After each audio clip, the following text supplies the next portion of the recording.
So I ended up going to Bob Jones, and the thing that people always say, like, oh, you knew what you were getting yourself into, or oh, you made that choice, you made that decision, that's on you. It's just when you're in these coercive families, there's not really a choice. Like, it's just a rock and a hard place. People who say that, I'm like, no one knows 100% what they're getting into in these groups because they're not transparent about everything. For people who say that, you know what? I was aware of some things. I was not aware of the snitching culture that they had at Bob Jones University. That was something I was not aware of. That's not anywhere. I was not aware that they would be able to see notifications that would pop up on my phone. I was not aware that some staff would follow me off campus to see what I was doing.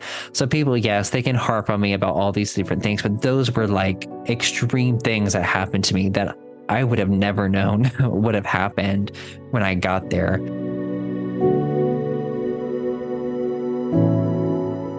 Welcome back to Prey versus Predator. We have a great guest. This is the second of our two-part, or maybe it's going to be more, series with Andrew Pledger. Andrew has an amazing story, and if you haven't heard the first episode, please go back and listen and then come back to the second. Andrew, before we pass it over to you, we want you to tell us how people can find you, what you're passionate about, and then when you start talking about your story, you're a teenager, you're having all these thoughts and feelings that aren't lining up with where you think you should be at, and you end up going to Bob Jones University. What the heck? Yeah. So for people who aren't familiar, I'm Andrew Pledger. I'm a cult survivor, digital creator, and activist. I was raised in the independent fundamental Baptist movement, homeschooled K through 12, found out that I was gay in my teen years, which was an abomination in this group, questioned a lot, but still ended up at Bob Jones University. And really since getting out of that environment, speaking up about fundamentalism, about my experiences as a gay person, and that the effects of religious trauma. And I also am the host of the podcast Surviving Bob Jones University, which is an expose podcast I do on the school from the perspective of it being a Christian cult. And I'm really excited to dig into the Bob Jones portion of my story in this episode. But yeah, so I was questioning the environment I was raised in later in my teen years. And, for a little recap of why, mental health issues and then my sexuality not matching really what they taught. And in that environment, when you're experiencing these mental health problems, you are the problem. It is never the system. It is never the teachings. It is never the leaders. You're always at fault. They can never be wrong. So there's something wrong with you. And this is just so common, this shame-based messaging in fundamentalism. So, and of course, you have to go to them to get the answer. They have to help you recover from your mental health by either confessing a sin or getting closer to Jesus. But for me, it got to the point of, I struggle with depression, as I said in the other part a lot. And, in my mind, adapted to just the devastation of me being gay in that environment. Like, it was like one of the worst things that I could be. And I tried to play this role and be the perfect person, but this destroyed all of that. It just, like PJ has said, like it, like destroys your entire world. And, my mind adapted by creating that different identity. And so I did struggle a lot with disassociation from that trauma. And it got to the point of where I'm doing all these things that they're saying. I'm following the checklist. I'm doing everything. I'm trying to pray the gay away. I'm following their formula. I'm repentant like they want. And it got to the point where it just wasn't working. It wasn't working. And, when that happens, there's usually just so much shame around that. Like, what's wrong with me? What am I not? Is there unconfessed sin? Am I not believing enough? And for me, it got to the point where I'm like, you know what? I think something is wrong with the system. I think something is wrong with this group. And people who never grew up in that, they might think, oh, really? No shit. And the thing is, though, when you're in it, it's all you know, and you're told it's the truth, and that this is God's truth. So there's just that power and control and manipulation that's in it that keeps you from questioning it for so long. And there's so much to lose if you do question. You lose your community, you lose your purpose, you lose your friends, you just lose all these resources. That you're so dependent that there's so much to lose. Yeah, that's what I'm thinking. Like, this question by itself threatens everything. Mm-hmm. This is like pulling the one card that's going to topple the house of cards. Yes. So when you think this thought, is there like then terror or?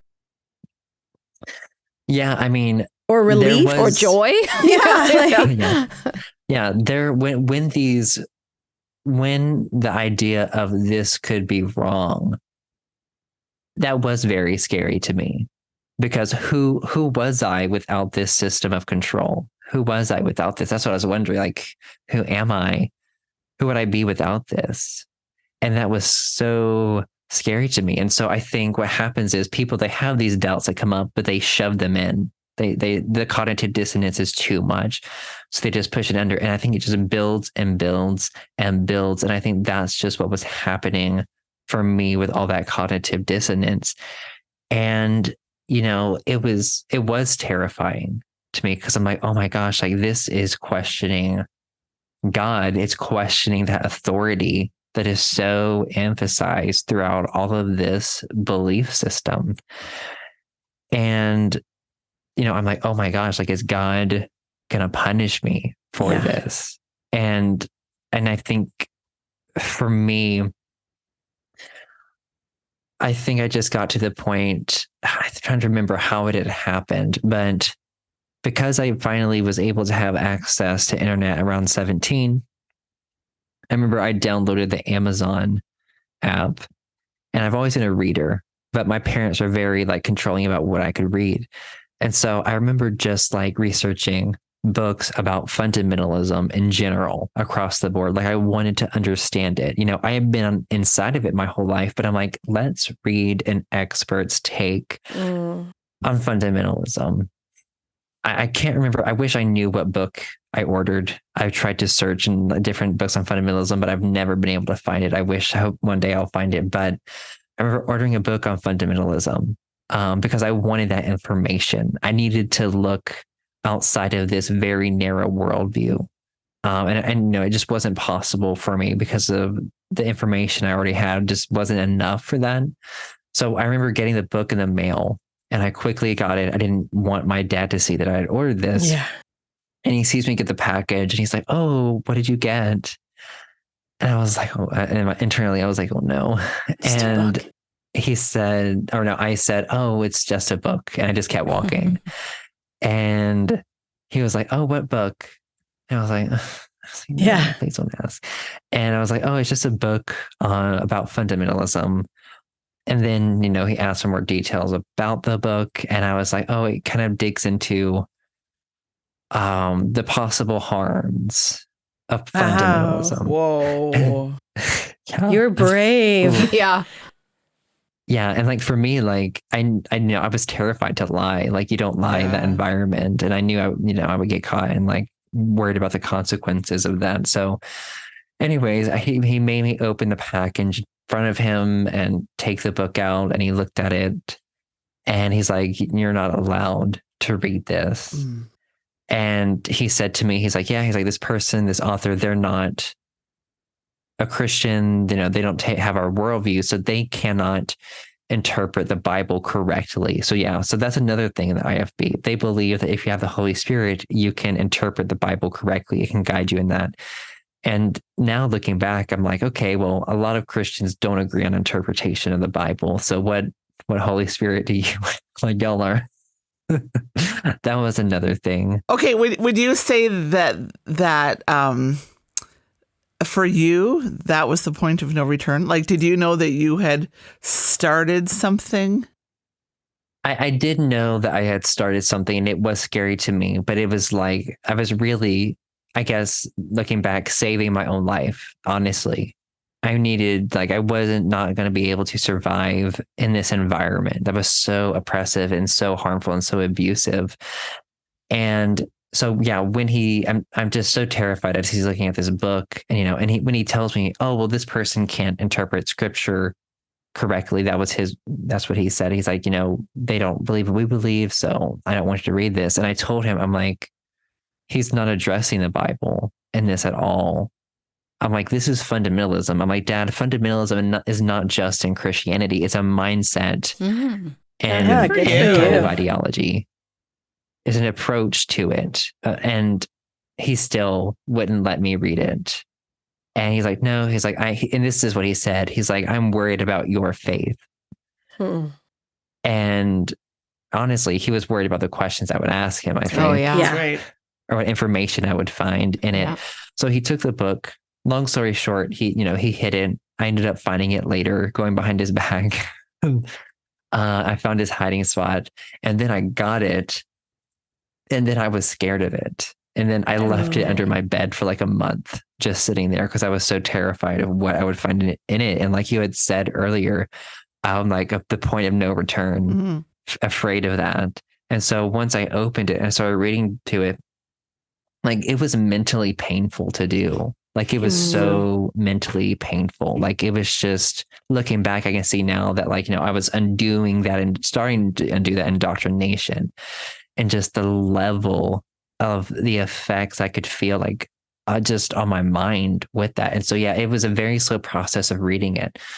But I think one of the things that stood out to me from reading it was just this clinging to certainty and protecting it at all cost, and just the extreme things that could come out of fundamentalism with its us versus them mindset against outsiders, and how like human rights can be taken away through a fundamentalist approach, and freedom is really like not allowed really in that kind of environment. So that was kind of like the beginning like of really questioning and getting into that.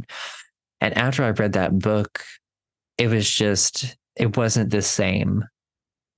It just wasn't the same going back to the church that was forced to go to every week with my parents. And there was another book I got on spiritual abuse, and that was really eye-opening to me. And that was when I slowly started getting that terminology of things that I experienced, that people were using religion and spirituality and God to abuse. And that was me then making connections to my upbringing, which was a lot to process. And it's something that I'm like, it was one of those books where I'm like, okay, like I can't read this anymore. This is too much for me mentally. But after that book, I was like, I need to leave this environment. And I think another book that I got, and this, I think I was caught with this one too. And it's so ridiculous that like I'm getting in trouble for getting books. Like the I know information. you're like sneaking like educational material. Like it's not even like porn or, it's like educational material. And I think the book that like really, really helped me was Leading the Fold by Marlene Winnell. And she's the person who coined the term religious trauma syndrome in 2011. And that book was just, oh my gosh, like it was so, because like in your mind, like I feel like people naturally want to try to think the best of their parents in their childhood, but it was just very eye-opening. And I was like, oh my gosh, these are horrible, awful things. And you were taught to accept abuse in that environment. Like love and abuse was so intertwined in fundamentalism. And, at first, I think once my parents caught me with that, basically like they were very upset. And I said that I was questioning in that environment. And of course that was very upsetting to them. And so when that kind of happens in that environment, that makes them harp down on things and try to get you to be more dedicated. So of course they still continue to force me to do the things that they had always forced me to do, like going to church. And even like for homeschooling, my mom would put devotions on my list of things to do for school. And of course, we had our own Bible curriculum through Rebecca that we would do. So that was forcing that. So it definitely made it harder.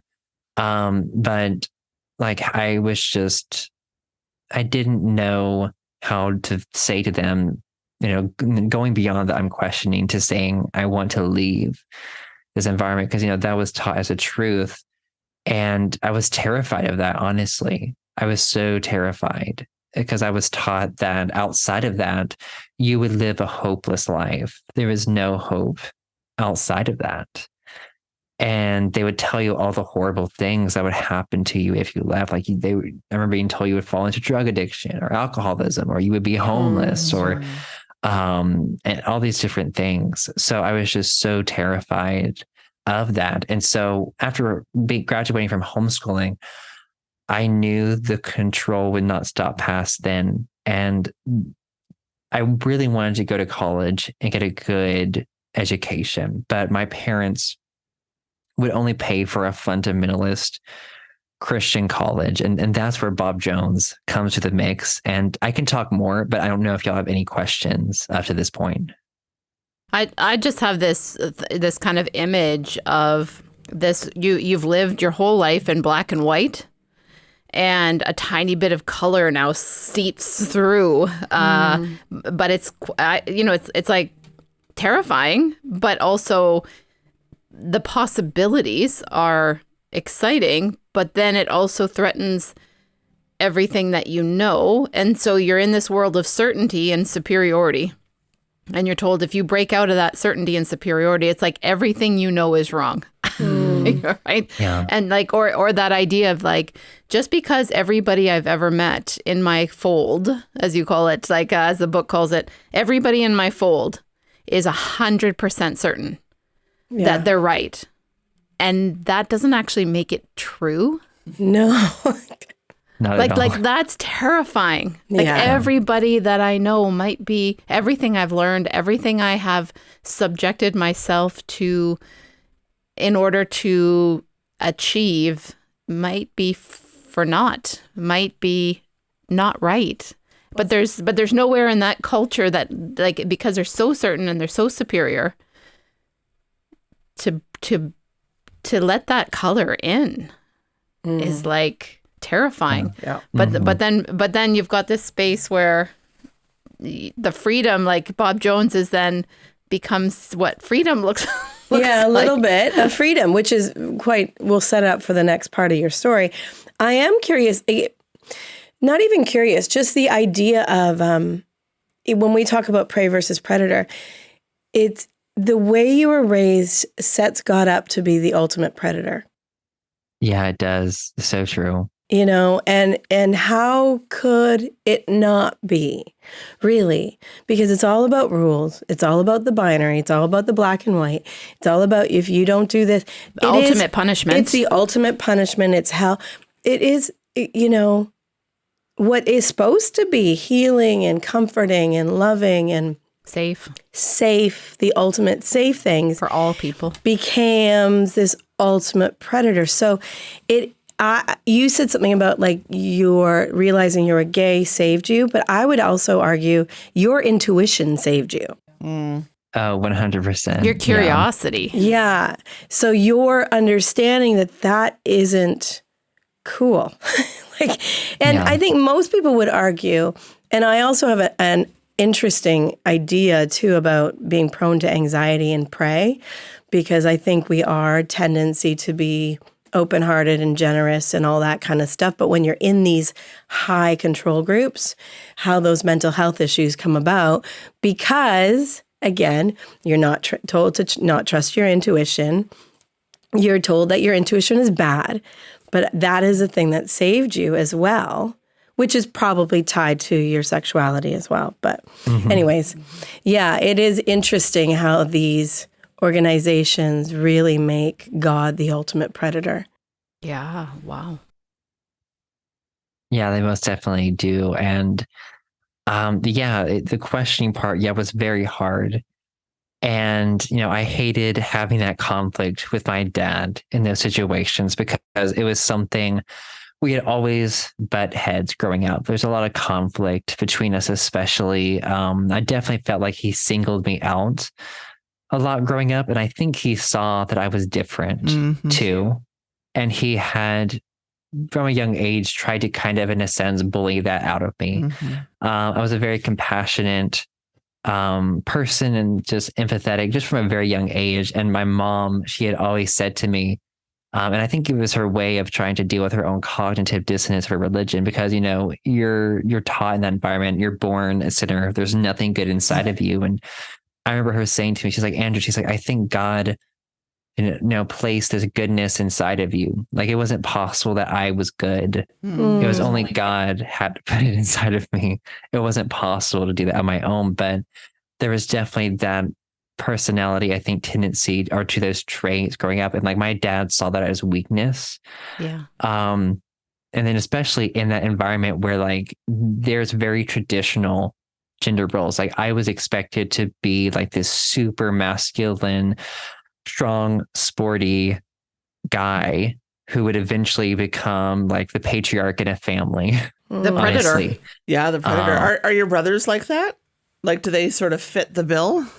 That's interesting. Yeah. So with my older brother, he has stayed in Christianity, and like, we recently had a conversation about our upbringing, which is really hard for me to bring up, but I brought it up.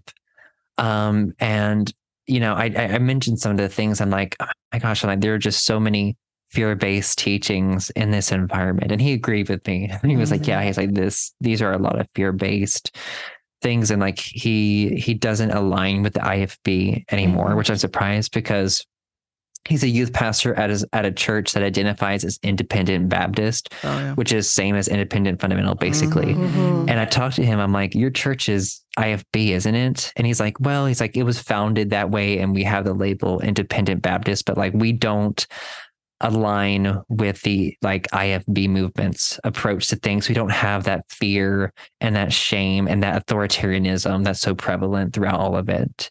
So that was something that really surprised me, how he's taken a more a different approach to Christianity than what we were brought up in. And I think I think he does take to the patriarchy thing, the man, the head of the household. I think they would call it complementarianism. Yeah. I think is what they would call it. Like it's funny, at Bob Jones, they would say women and men are equal, but they have distinct and different roles. And you know, it wasn't possible for each one to do what they defined as those roles, to mix those.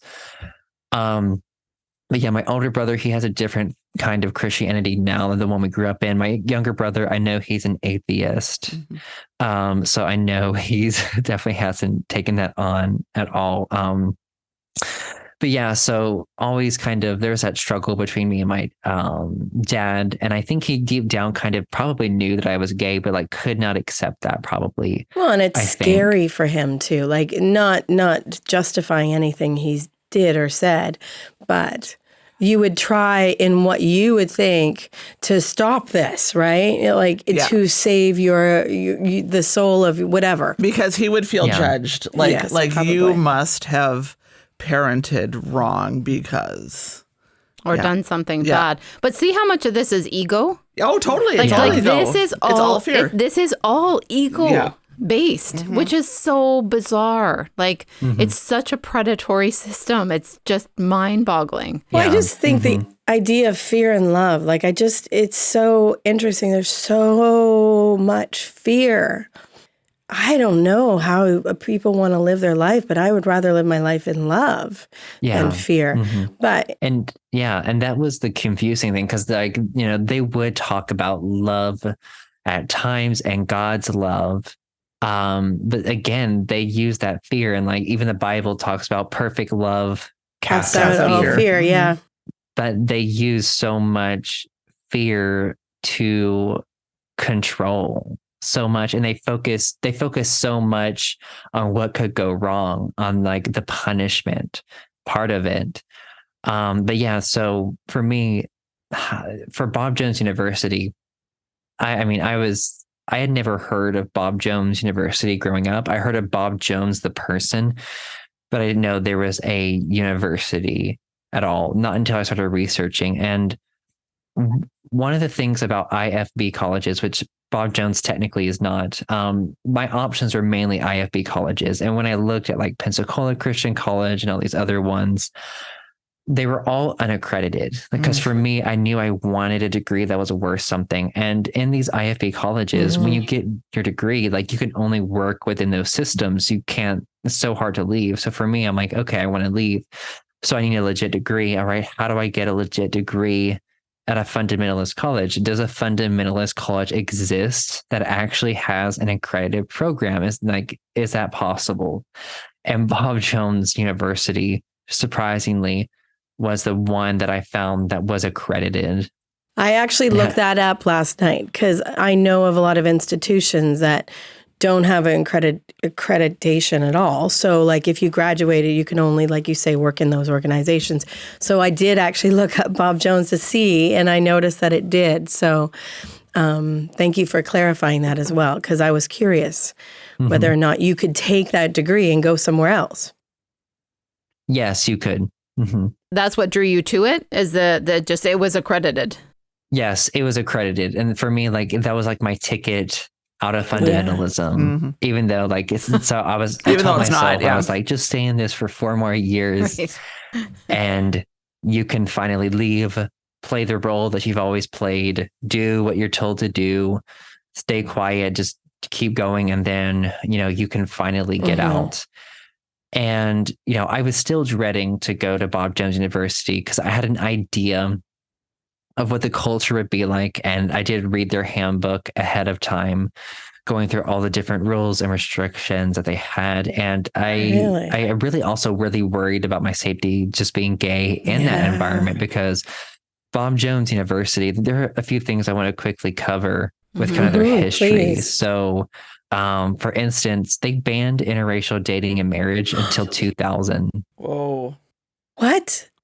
Yeah, they banned interracial dating and marriage, like in their student, like on their student, like at the university until 2000. But I don't even know how they can control that. That's so fascinating to me. Like if you're in the 90s and and here's the thing, Bob Jones University, they lost their tax exempt status and accreditation in the 80s over a Supreme Court case, basically of like the Supreme Court or the government saying like you can't discriminate and have taxes or get money from the government. And so they went to the Supreme Court over it. They were determined to continue to discriminate and have money funneled to them from the government. So they lost the case. They lost their accreditation. And then they did not regain their accreditation. I mean, it's funny. They lifted the ban in 2000, but I don't think they didn't seek accreditation yet. I think I think it was the 2010s. I want to say it was 2017. Really? I want to say that. I'm not 100% sure on that, but I started going there in 2018. So if it was, that was just in time for me. Interesting. But yeah, and then, for a history of Bob Jones, it was started in 1927 by Bob Jones Sr., who was honestly like, he was a white supremacist. Like he had connections to the KKK. I don't know how deep he was into it, but he had connections to it. And I think that's what people need to realize. A lot of Christian schools and even just Christian day schools were started because just to segregate, honestly. That's why a lot of them were started. And also like this, what I learned in doing my series on fundamentalism, separation in fundamentalism, it's not just, it's also to separate from people who don't believe, but it's also a separation of races also, I think, of the segregation of it. So I think that's something people are starting to learn more of with the history of that. And, they've always had a history of extreme hateful rhetoric towards the LGBTQ plus community. I remember Bob Jones, when I researched this, Bob Jones III, I think, he was at the White House when he said that, homosexuals should all be stoned and killed. So, that resurfaced, and he apologized for that much like decades later when the internet brought that back up. And another big thing about Jones' scandal was there were decades of sexual abuse claims that were not reported to the police. And it was uncovered in an investigation of a report that was released in 2014 called the Grace Report. And Grace is an organization that investigates sexual abuse in Christian environments, but Grace stands for Godly Response to Abuse in the Christian Environment. And this outside organization investigated Bob Jones University, and Bob Jones University invited them in. Because of just the backlash that they had from like survivors. And they did this report. It was supposed to take, I think, a year or maybe less. It took 2 years. And it's like over a 300-page report that they have. And it is just horrible. I spent an episode on my podcast, Surviving Bob Jones University. I spent an hour and a half just reading parts of the report that I thought were important for the public to hear. And there are instances of women being asked, like, what were they wearing? What did they do to bring on the assault? There were women that were told not to go to the police, but they shouldn't, or, this will ruin this young man's career in the ministry, or this will ruin this young man's life if you talk about this. It was just not caring for the prey at all. Well, in and these environments. And once again, you have this environment where the predator abuses the prey, and the prey's job is to suck it up, buttercup, or to take responsibility for it, or to pretend like it didn't happen. Your job as prey is to protect the predator. Like in that Duggar video where you see the sisters, defending their brother. Yes. Oh, it wasn't that bad. It wasn't that bad. We were sleeping. It didn't feel good. Yeah. Yeah. Yeah. So tell, you were just setting up kind of like some of the history of Bob Jones University. It all sounds fantastic so far. A place we want to all go to. Yeah. Sounds super safe for women. It's had a lot of scandals, and people can hear a lot more in depth about the history on my podcast. But so again, it has this same fundamentalist mindset. We're wrong. We're right. Everyone else is wrong. And we have the truth. We have the answer. This is we're the best Christians. This is the way to be a Christian. There's no other way. Our teachings, our beliefs are the truth and God's word. So there's just that narcissism behind it, the authoritarianism, I think so much behind that too. But here I am, getting ready to go to Bob Jones University, and I was terrified. And again, I had not known too much. I knew about the interracial dating ban, and it was something growing up, I was taught interracial marriage was a sin. I was taught that growing up. And that was a belief that my parents had held. I don't know if they hold it anymore, but that was something I was taught by them growing up. And, I remember my mom being upset.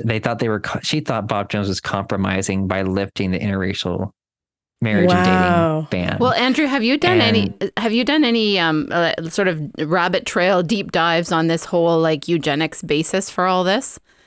I have not done a deep dive yet. Okay, I'm gonna highly recommend you do. I'm gonna recommend you do that, and I'm gonna look forward to the podcast when you do. This whole James Dobson eugenics based. Yeah, just this is all part of the segregation, they don't want homeschooling, all of that. Because you're spot on. It's all, we don't want intermixing of races because we want white Christian babies values. With Christian values. So we indoctrinate the women to stay home and get pregnant. We indoctrinate the men to go work and expect the wives to have babies, but as long as they're white. So the interracial thing was not racist. It was, we're not racist. We are just not wanting it to be complicated or difficult, or we want your relationships to succeed. I think that's what it translated to. But the root of it is this sort of atheistic kind of like a Nazi type eugenics, Yeah. which is really fascinating. I'm going to look forward to that podcast of yours. And then Deep we'll have you dive, a back on again. few books, some research. It Yes. sounds up your alley. Yes, Okay. yeah, that's interesting. Yeah, my dad, he had, I know, listened to some of Dobson's books for parenting, and which is something I have not dug into much yet. Like I remember when the Shiny Happy People documentary came out, then people started talking about Dobson, and I was listening to or watching these videos, and I'm like, oh, well, my parents did that. Oh, they did this, or oh, and it was a lot. It was a lot to process. So that's not something I've dug a lot into yet. But yeah, so for me going to Bob Jones University, I was terrified, and so I eventually, I was so afraid to tell my mom, I don't want to go to Bob Jones. I don't want to go to a fundamentalist college, because she made a big deal of how happy she was that I wanted to go to a Christian college. Yeah. And like, I didn't want to disappoint her, but eventually I got to the point where it was funny, because there was a little doubt around my parents sending me to Bob Jones, because Bob Jones does not take the KJV only stance. And that is such a big deal to the IFB. Like, if you don't take that stance, it's like heresy in a sense to them. Like, it's so bad. But my parents justified it by saying, you know what, you're following a career. You're not going to be in the ministry. So we're fine with you going to Bob Jones. That was just so funny to me looking back at just how ridiculous that is. But yeah, I was terrified of going, and I came out to my mom, which is really hard to do. Wow. I was Good surprised. job. I You are did. brave. Yeah.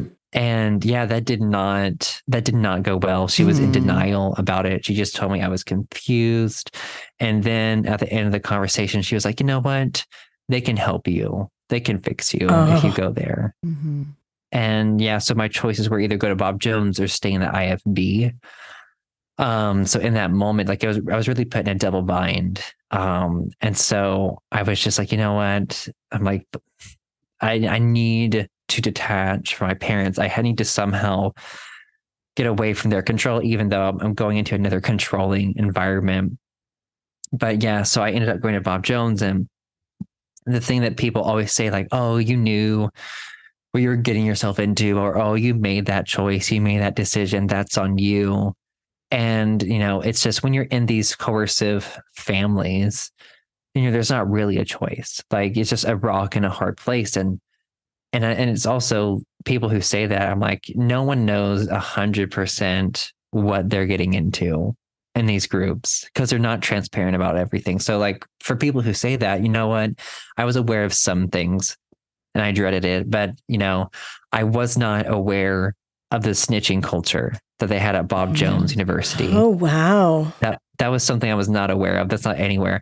I was not aware that they would be able to see notifications that would pop up on my phone. What? That was something I was not aware that would happen. I was not aware that some staff would follow me off campus to see what I was doing. So people, yes, they can harp on me about all these different things, but those were like extreme things that happened to me that I would have never known would have happened when I got there. And I can definitely dig into some of those stories in a second. But when I arrived at Bob Jones, I was like, just stay small, stay quiet, conform, obey all the rules. And another thing I think that caused me to go to a Christian college was I was terrified of disobeying my parents. I remember before college, my mom sitting down with me and saying, she's like, yeah, she's like, I'm an adult and I still obey my mom. And, I know you're going off to college, but she's like, you're still supposed to obey your parents.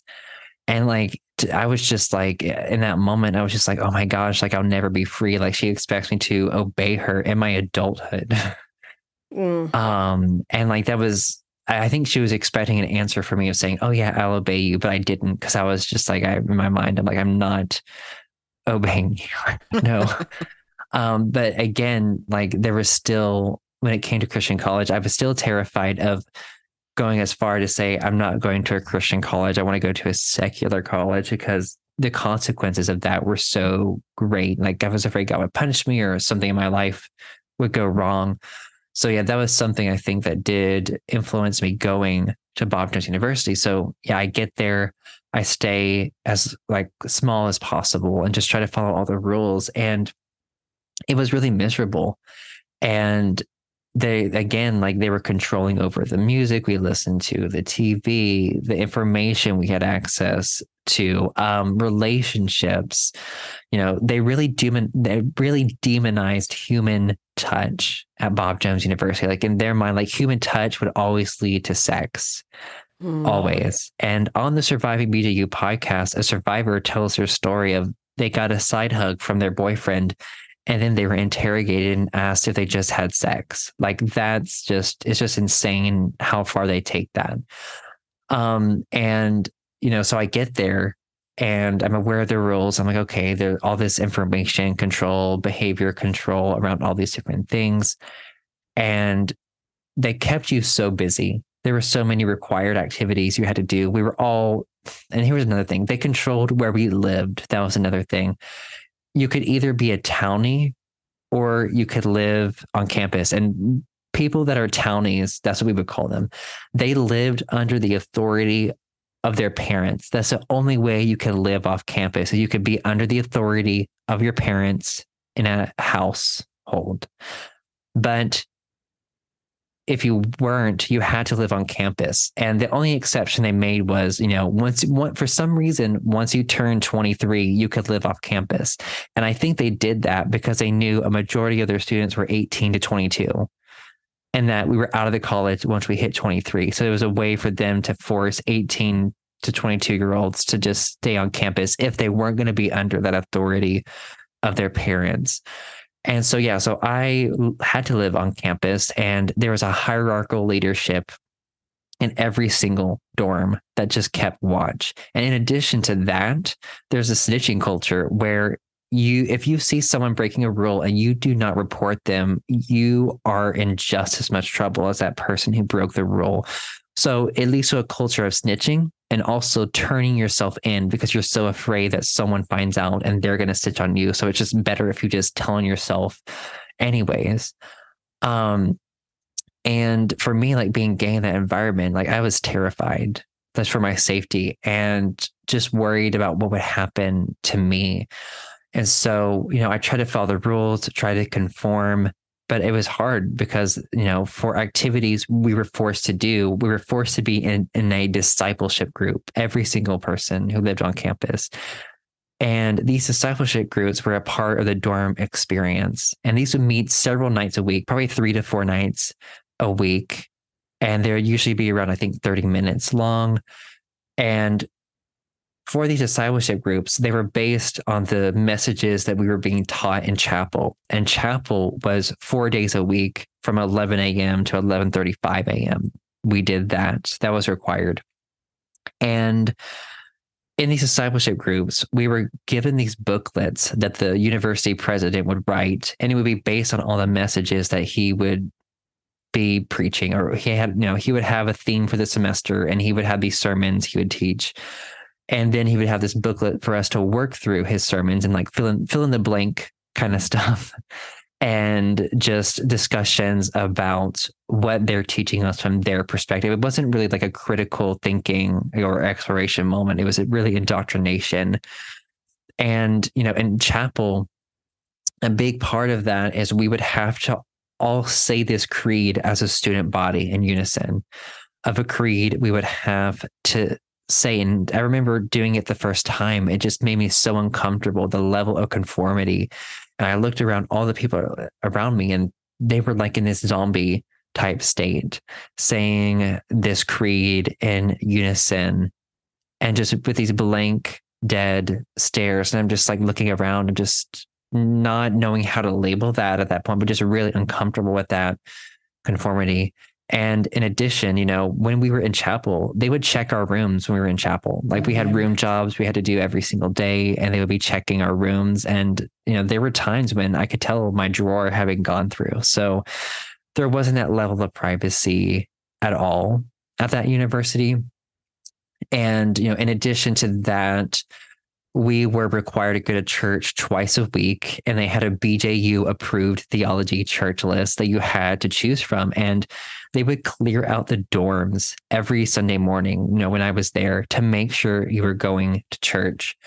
And, I remember the first rule I broke, it was on an accident. I slept in on a Sunday morning, and I realized that I was supposed to be out of the dorm, but I was in my room, and I hear the resident assistant checking the rooms. I hear doors open, close, and I hear it getting closer and closer. And I'm like, what do I do? What do I do? And I was just kind of frozen in my bunk, and my roommates are gone, and I'm sitting there. And what I decided to do was shove the mattress away from the wall, and I slide between the wall and the mattress, and I cover myself up with a blanket. And once I do that, this person walks in at that moment, and I'm just holding my breath, hoping they don't notice that I'm barricaded behind this mattress against the wall. And I hear them walk around. And then I wait, and then it was really silent for a second. I was so worried, but then I hear them walk, and then they leave the room, and I get up, and I'm just like, oh, all right, they're gone. And that was the first time I broke a rule unintentionally at that moment, but it was to say by myself in that moment.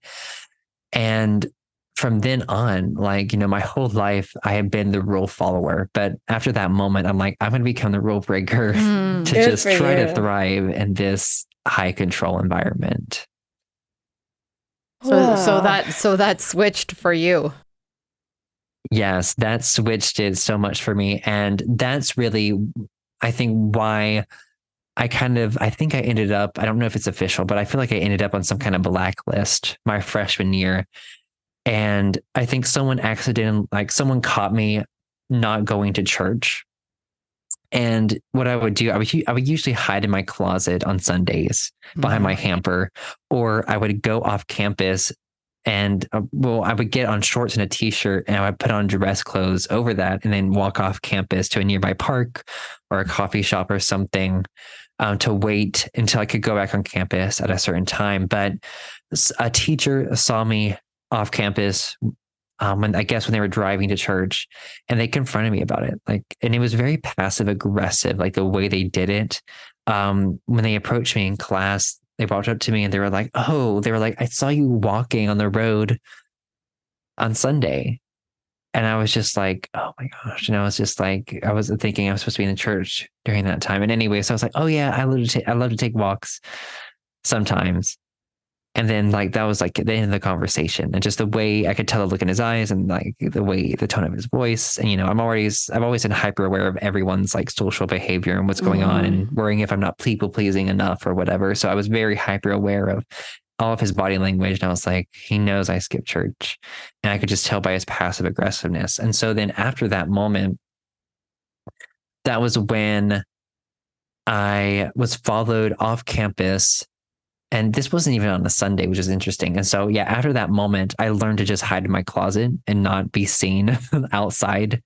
And what happened was during the week, when I would leave campus sometimes, and, I wasn't breaking a rule by leaving campus during the day. I could do that.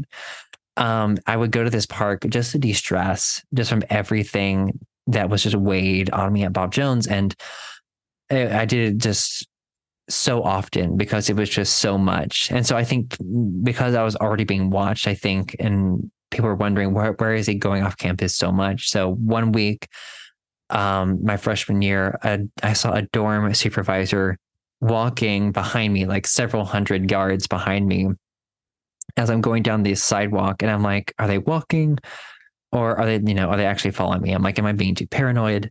And so as I think they were with their wife also, they were like, it seemed like they were having a family walk or something. But anyway, so I'm like, okay, I'll test this by walking off the sidewalk and going down every back road, strange place that I can, that they would have no reason to probably go to. Logically, I'm like, they'll stay on the sidewalk and have their little family walk. But once I went off the sidewalk and started going down all these roads, they started going down every single road that I was going down. And I was like, okay, well, they're definitely following me now. So I'm not going to go to this park right now that I go to. I don't want them to know that I go there, because that's my safe space. So I ended up like going around a corner of a street and I think around a house. And once I was out of view, I just started running back to the college. So they would never know like where I was going. And I was just like really scared. I was like, okay, like, are they watching me on campus? Like, how far are they taking this? Like, you don't know. And you always feel watched in general at Bob Jones because of the snitching culture. And so the second time I was followed, this was at night when I had to get off campus. It was a couple of hours before curfew, before our discipleship groups. And I was like, I want to go off campus and I want to go to this park and just de-stress. And it's dark. I'm walking. It takes me about like 30 minutes to walk to this park. And once I get there, I time like, I need to get back by this time. And so when I get back, my residence hall assistant knocks on my door and, I tell him to come in. He walks in and he says, "Hey, are you doing okay?" He's like, "I'm worried about you. I just saw you walking into the dark woods." And I was confused for a sec because I realized that this was the entrance to the park. It was a very poorly lit park. It looked like you're walking into a pitch black forest, kind of, because the entrance was terribly lit. And I was just like, and like chills went out through all of me because I'm like, oh my gosh, like he saw me walk into this park. And I was like, oh yeah, I'm doing fine. I just sometimes go for late night walks. And then he's like, "Oh, okay. Just want to make sure you're not depressed or anything." And I put on my fake smile. I'm like, "Oh no, I'm fine." Because you're not allowed to be depressed in that environment. Like you'll be put in biblical counseling, which will make things so much worse in that situation. So I just lied and like, "Oh no, I'm doing fine," even though I was struggling mentally. And so yeah, he left. And then I just sat there and I was like, okay, like he had to know that I was going there and wait and watch me and then get back before me and then tell me that he just saw me there. And it was just, so terrifying to me to not know like when I was or was not being watched. It just seems like they have so many resources to do all this, like these measures of, that's what it kind of fascinates me. Like they're like a huge part of their budget must be like, let's follow, like, how do they have the resources to do this? Like to follow so many students or to check their dorms if they went to church. It just seems like incredible, but I guess they're getting good funding or probably the tuition fees are high. It just seems like a lot of. It's interesting because like they're not doing well financially at all. I think the school is close to being shut down, which I hope it will soon. Wow. But yeah, I think the snitching culture is like their free labor. I think that's how they monitor a lot of things. And I think, I don't know how much they put towards following students, like how much that happens. I think I definitely stood out. And I think that's what made them kind of watch and see what was happening. And I was honestly surprised that they took the time to do that. And I honestly don't know how much resource they put towards that. But when it comes to the technological side, they have you hook up to what they call it the intranet, their internet. And you always knew that what you did on a browser, could like if it was flagged, it could be seen, and they could see any searches that you made or websites. I don't think they had the time to see all of it, but if something was flagged, that would alert them. And so I knew, searching the web, that's an issue. So I better be careful when doing that. But what I didn't realize was their system could be alerted of notifications that come on your phone, which I thought was a whole other level. And I remember getting called into my dorm supervisor's office. I think this was like sophomore or junior year for me, of being called into the office, and it was over a notification from an app, and it was a dating app that I was on. But that seems like a legal issue. Like I would think that they could be sued for that. Yeah. No, because you're a part of it, right? Like you probably signed some. I think the issue with that is all the stuff that you would sign, you were signing away your rights when you signed their covenant. You had to sign a covenant to go there. And it was in their rule book. They mentioned in like general language about like hooking up to their intranet and like how much access I don't know if they did the full extent of how much access, but you're signing your rights away in a sense when you go there. And that's how they get around that. And, we would always have to read the student handbook, and then they would give us a piece of paper. They called this covenant, and we would sign the covenant agreeing to that, basically, which is unfortunate. Wow. So they call you up because you're on this dating app, and they call you and say like, this is not good, or how do they approach that? Yeah. So how it happened was I got an email, which is always terrifying to get an email from someone in a high authority position. And they were like, oh, there's something with your internet activity. We want to see you. I want to see you in my office at this time. And, they know your schedule, so they know when you're free. They can see that too. So they always tried to schedule that. And I went into this office, and the guy, he starts off with small talk, acting nice and blah, blah, blah. And then he's like, do you know what you're in here for? And of course, they want you to tattletale on other things. Of course, spill that information. So I was just all the tea. I was like, I'm not falling for that. I was like clueless. I was like, I have no idea why I'm in here. Because in my mind, I'm thinking, oh, I skip church every week. I've learned how to break the music rule and movie rule. Like there's too many. There's too many rules. There's a lot of things. I'm gonna plead the fifth on this one. Oh yeah. So I would just learn to just disconnect from their Wi-Fi and use data. Mm-hmm. So that's how I would get around movie and music stuff. And then of course, like clear all the history and everything and data and everything before I would because I would have to eventually connect back to their Wi-Fi. So just disconnecting from their Wi-Fi so they could not track that. So that was how I got around it. And then, of course, never telling anyone that I did that at all, to avoid being snitched. But yeah, so with that meeting about the dating app, I basically, once I was acting clueless, he was like, yeah, he's like, we got a notification about a dating app. Are you on a dating app? And then I lied automatically. And I'm like, Andrew, why did you just lie? Because he obviously knows this, like their system's got a notification. And what I did was I've never been good at lying, but this is the moment where like that for the necessity of it, I came up with a pretty good lie of saying that, oh, like I might have signed up for a dating app in the past and maybe I got like a spam email about it and it alerted your system with the keywords and in the email maybe. Mm-hmm.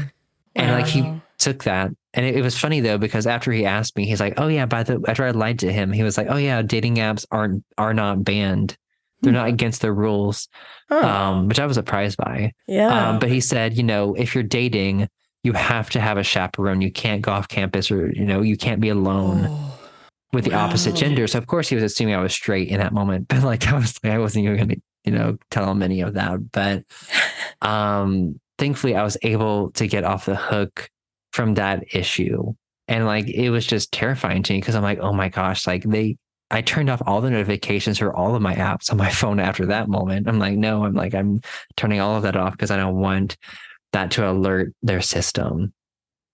Is it one of those universities too where they say you get the MRS degree, like the women, get married young, or do people actually come away with degrees? I'm just curious because there was always that joke of these Bible colleges and stuff. What I liked about Bob Jones was their diversity of programs. There were so many different career choices. I felt like they had over like 40 majors you could choose from. Like there was a lot of variety. Like there was, the health and science department. There was, of course, like the ministry department. There was the art and design department. There was like the fine art school, art department school. So all these different schools, business school. So there were people, that walked away with legit degrees. And I know in the past they had certain classes, I think, about like being a good wife or whatever, good submissive wives and like doing the homemaker role. But I don't think they had that technically that degree. Well, it wasn't really a degree. It was more of a joke. We would talk about the women who would go there. They just to meet their men would do that. They would actually have that kind of degree for a woman to learn to be a homemaker. Basically. Oh, really? But wow. Yeah, I mean, at Bob Jones, when it came to like dating, there were people that were there just to find a mate. There were women there who were just looking to find a husband, and that was it. They didn't care about a career or anything like that. And there were people there that did want a career, and they could walk away with a degree where they could go get a master somewhere else, or get a good job in a corporate place. Mm-hmm. So did you graduate from the university? Did you make it through, or did this get kiboshed in some way? Yeah, I was expelled my senior year. Oh, wow.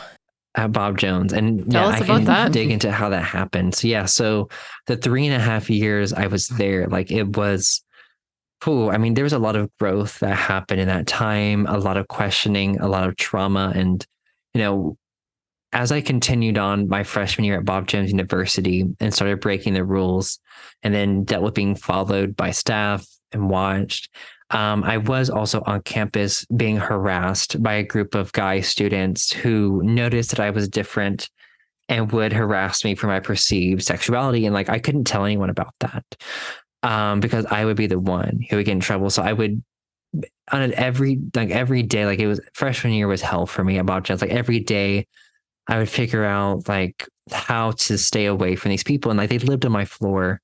So it was very hard to get away from them. And so I dealt with that a lot. And I felt so alone in this place. Like I couldn't be myself. I couldn't be authentic. I just lived in a hypervigilant state and tried so hard to conform, but like I didn't belong. Like I couldn't be real with anyone. I couldn't have that community that I really needed. And so here I was on a daily basis dealing with this harassment, dealing with the toxic teachings, dealing with the just busy schedule, dealing with my own past trauma and things that I know that I was really dealing with mental health wise. And like it brought me to a really, really dark place my freshman year. And I got really suicidal. Like I didn't see a way out of fundamentalism. Like it was my whole world. It's all I knew. It was fundamentalism was my hell. I didn't know like if there was any way to get out. And yeah, it took me to the point of nearly taking my own life in one of their dormitories. But I was able to thankfully call a hotline and they helped me through it. And I never told anyone at Bob Jones about it because I was terrified of what they would do to me for that. And so I kept it to myself. And like, it was sad. I had to get to rock bottom to really take ownership of my life. And after that moment, I was like, what do I need? And I just started journaling and I was like, I need community. I'm like, where can I find community? I can't find it here. Well, I had to find it on the outside. And like the outside was so terrifying to me because I was always taught that there was no love outside of this belief system. Everyone on the outside was evil. And so I took that chance. I was like, you know what? I have to explore like where I have to find out for myself. And so I ended up going to a very liberal, progressive church that was definitely not allowed to go to from, at Bob Jones standards. And I ended up meeting a family there and told them about my situation. And they were like, oh, we live across the street from Bob Jones University. We can take you to this church every week. So they would take me to that church every week. And it was kind of my safe haven. And eventually they gave me a key to their house because they lived so close to campus. I could walk to their house.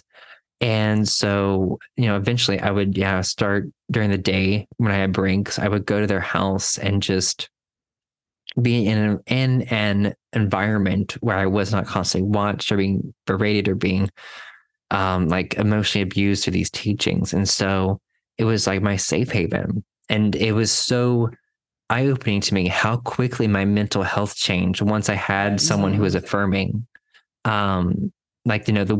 A couple of weeks before I was suicidal, but then, now finding an affirming environment that had completely changed. And, it was really surprising to me because they did not believe what I grew up in. Like from my group standards, they were going to hell and it wasn't possible for them to be loving, but yet they're the most loving people I met. So it was like that cognitive dissonance of maybe they're wrong about their view of the outside world and that there are good people that are outside of this. And I thought maybe they're just trying to keep us really from exploring outside of it because they know that they can't control us once we do that. And, after that point, it was like living a double life, which is really hard to do. So yeah, they would be my safe haven. And so my sophomore year, I was in a new dormitory and I continued to keep in contact with that family. And I finally started actually making real friends at Bob Jones and where I could be open with my sexuality, which was surprising, and be safe still. And that was really helped a lot. And I ended up having basically a mentor, a Bob Jones professor at that time that I got to know, and they would help me with my major, which was visual studies with a concentration in photography. So I would basically study like digital media. And they were someone that, I was kind of like, I didn't open to a lot because I was worried, like if I opened up too much that I would get in trouble because, the beliefs in the system would always come first. And, it got to the point where, things started to be better at Bob Jones. And I wasn't being followed anymore since I was in a new dormitory, new leadership. So I was very careful about things. And, and then it was, so that was 2020, early 2020. That was when the pandemic happened. And the school shut down.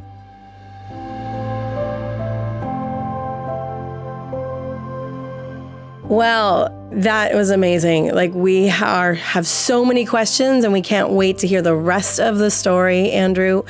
We want to thank you for coming on and being a guest and sharing so much of your life and your painful yet promising and encouraging journey. So thank you. And how can people find you? Yeah, so I'm very active on Instagram, Facebook, YouTube, Substack, just Andrew. You can search Andrew Pledger. And I really focus my content on educating survivors on religious trauma, cults, and fundamentalism. And my podcast, Surviving Bob Jones University, is out now, the full series. If people are curious to hear more about Bob Jones University, they can listen to that now. We are going to have you back, Andrew, to finish this story for us. And we have so many questions for you that we can tie in with Prey versus Predator. Mm-hmm. So if you're willing to come back, we would love to have you for a part 3. Yeah, we need to know to know what happened that you got expelled. Yeah, expelled. And also like where you are now and how are you living your life and how are you helping the world? And how did you get there? I mean, this is you really are embodying #Prey Power. So we're so excited to hear the rest of your story and to ask you all the burning questions we have. Thank you. Thank you so much. I'm so excited about part 3, and thank you all so much for giving me this platform. Thanks for coming on. Thank you for being here. Thanks, Andrew. Of course. Bye.